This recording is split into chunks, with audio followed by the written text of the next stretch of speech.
The Technoblade Incident. On June 30th, 2022, a video called "So Long Nerds" appeared on Technoblade's YouTube channel. Alexander, better known to his audience of 10 million subscribers as Technoblade, became famous as a Minecraft player thanks to his strategy game and dry humor.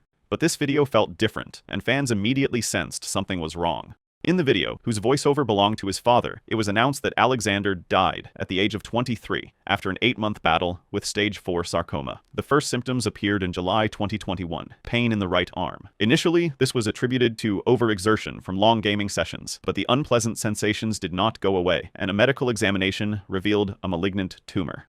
What he thought was gaming strain turned out to be something far worse. By the time of diagnosis, the cancer had already metastasized throughout the body. Intensive chemotherapy was started, but the sarcoma continued to spread to the lungs and bones. In the last months of his life, Alexander prepared his farewell message for the audience, creating it right from the bed in the hospice, while strong painkillers barely contained the pain.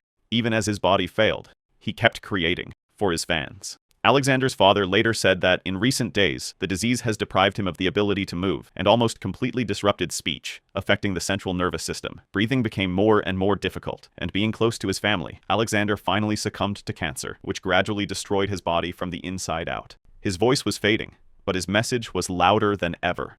The last thing Technoblade wrote: "When you die with cancer, it's not a loss, it's a draw. The cancer dies too." Technoblade doesn't lose. It was his final victory, and a farewell the internet will never forget. The Call of Duty Incident.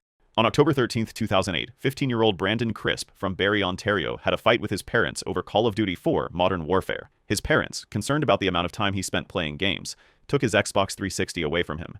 No one could imagine that this argument would end in tragedy. Later in the evening, when his parents were asleep, he left the house on foot. In the morning, his absence was noticed and reported to the police. An extensive search began. Ads were distributed, volunteers and the police worked. The whole town joined the search, but there was no trace of him. I couldn't find any tracks for weeks. Investigators interviewed friends, checked game accounts, and worked out numerous hints. Parents appeared on television, hoping that their son would hear them. Each day without news made hope fade a little more. On November 5, 2008, hunters found Brandon's body in the woods near Shanty Bay, about 8 kilometers from the house.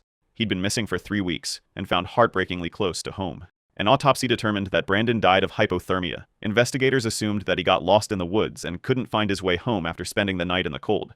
He wasn't taken. He wasn't attacked. He simply froze, alone, in the dark. No signs of a crime were found. The death was declared an accident. Later, the parents created a foundation to draw attention to the problem of gambling addiction and the importance of communication in the family. They turned their grief into a message: talk to your children before it's too late.